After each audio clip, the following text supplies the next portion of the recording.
the S&P 500, the Standard & Poor's 500 index, which was created in March of 1957.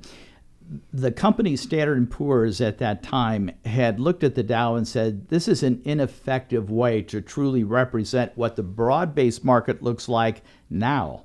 Much different. And so with that, the original premise is to divide the market up into 10 sectors. Later it became 11 sectors. These are just different categories of investing that investors, in fact, can go and participate in. But what the concept was is to go in and evenly weight, or closely evenly weight, each of the participating stocks in each of those particular sectors. And so you would recognize all these names. I don't have them all memorized, but it would be like information technology, healthcare, communication services, financials.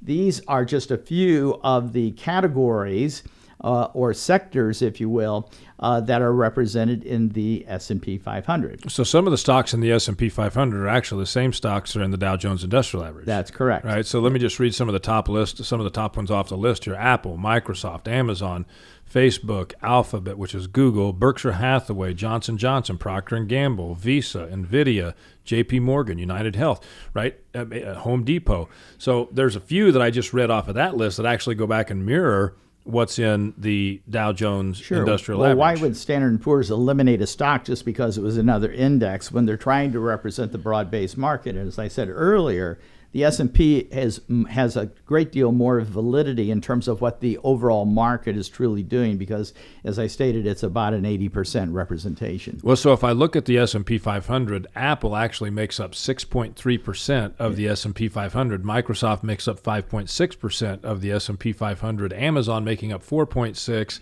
And then you put Facebook and Google in there, and you got about another 6%. So all of a sudden now, I'm up to over 20% of the entire S&P 500 in 5 stocks. You're absolutely correct. And this is what has been transpiring at Standard & Poor's. So I'm going to make an opinion here, if you will.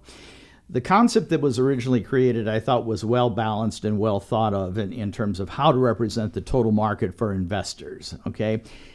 As time has gone by, though, what we've seen is the investment committee at Standard & Poor's has been playing a chess game with these various sectors. Now, what I mean by that, as an example, and you have to excuse me, I have to reference this visually, and that is if you go in and you look at technology, by the way, it used to be information technology, now it's technology, and you'll see it's 25.7% of the S&P 500 index. Healthcare is 15.4%.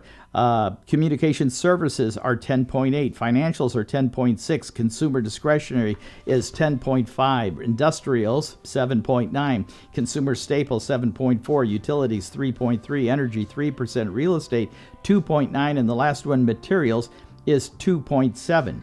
But here's where the game is being played, and let me make this point. Because when you start talking about these indexes, we're talking about something that is referred to as passive investing. I mean, you invest in it, you don't trade it, it's already built for you. If there's any changes to be made, the committee will do that on behalf of the index. If you have an active portfolio, that's where you actually have a manager or a team of managers that are working to represent maybe a more specific part of the market, sometimes a broader based market.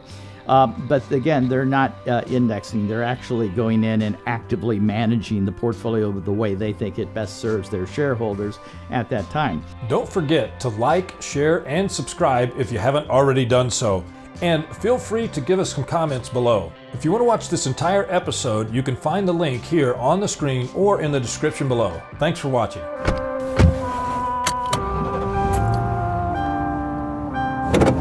Starting your route to retirement.